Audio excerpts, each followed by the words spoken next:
Kenny Omega versus Will Ospreay set the wrestling world on fire. I wanted to take a look at everything that made this match such an anticipated event, because this was a masterclass in build-up, story, and pro wrestling spectacle.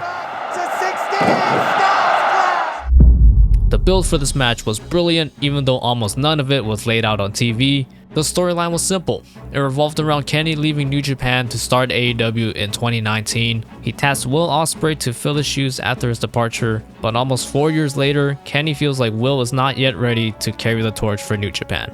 To carry out this storyline to the public, Kenny does an interview with Sean Ross Sapp. In this interview, Kenny seems to try not to bury Will Ospreay too much here. Kenny does praise Will, but he also says that Will has about 20 very forgettable 5-star matches.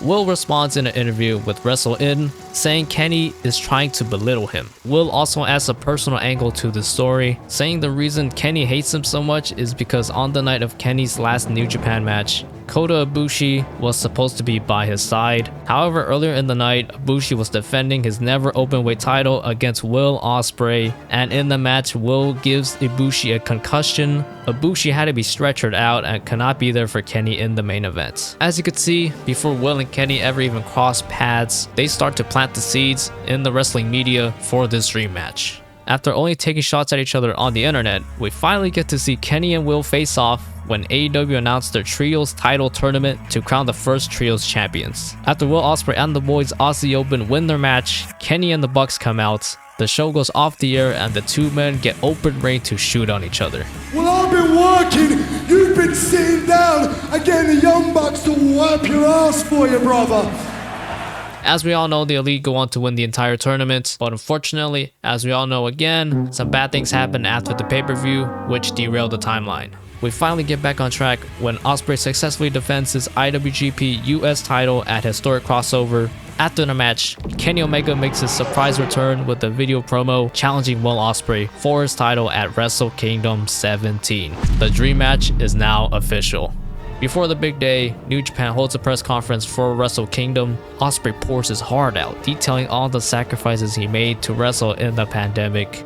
My best friend fucking died, and I had to watch his funeral through a fucking iPad, bruv. Will made the feud personal, but for Kenny, So what I'm about to do at Tokyo Dome is strictly business, Will. the entrances for the match are underway. Kenny makes his glorious Tokyo Dome comeback with the one-winged angel entrance. He is looking like the final boss of New Japan again. Then Ospreay makes his entrance with his United Empire stablemates by his side. We get this legendary out-of-context screenshots, and Ospreay brings back his old theme song, The Assassin is Back. The match is promoted as one of the double main events, and it is certainly feeling like it. The internet is hyped, I'm hyped, and the crowd suddenly remembers that they can cheer again. Now, how crazy this match would be, that was a little bit of a question mark. We knew Will could go an hour without breaking a sweat. He was doing it all year. Omega, however, has mostly been in trios matches since returning from injury. Omega looks like he's in prime shape though. According to Don Callis on commentary, Kenny Omega lost around 4 pounds to prepare for this match.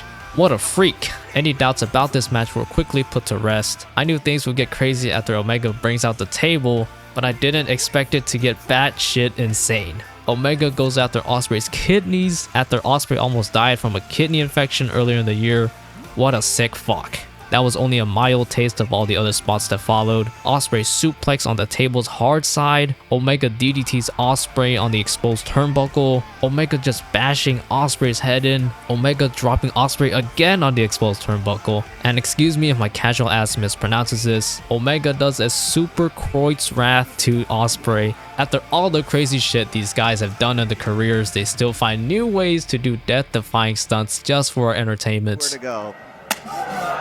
These guys were boxing in that ring. The chops, the kicks, the V-triggers, the hidden blades, so clean and they were audible almost every time. Ospreay's strikes are on another level though. His form is masterful and his strikes are loud. Omega's eye starts to swell pretty early on. I'm assuming it's from this hook kick he takes on the apron. Then it gets made worse when Ospreay does his cheeky Nando's kick in the corner and he kicks him a few more times.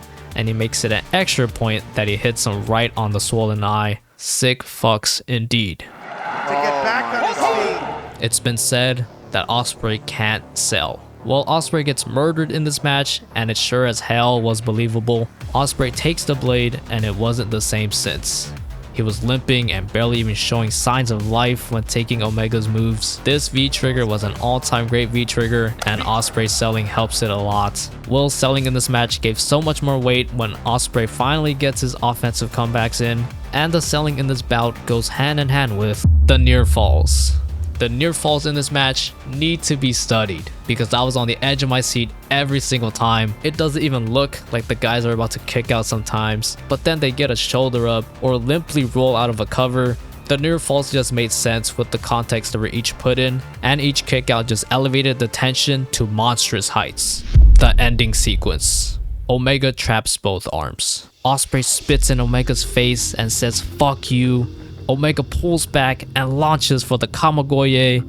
He gets revenge for Ibushi. Then Omega goes for the one-winged angel. 1, 2, 3.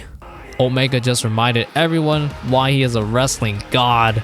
On the other hand, it's a tough day to be a Will Ospreay fan. But it's far from over. I can only assume Ospreay gets his win down the line, and that win will be a major moment for Ospreay's career. Ospreay and Omega are the best in the business today, and this match solidified that. Anyways, go check out this custom promo package I made for this match, and thank you guys for watching this video. Goodbye and good night.